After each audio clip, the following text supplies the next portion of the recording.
Want to invest your money in the share market? Here's a guide to help you get started. The share market is an exchange platform where companies can issue their shares and individuals can buy and sell them. You can trade in the primary or the secondary share market. Primary share market refers to investing in the shares of a company through IPO, while the secondary share market refers to the trade at market rates. To invest in the share market, you need to open a Demat account.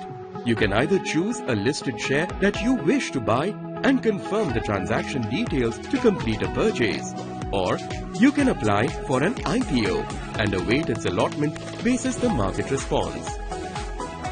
Ready to trade?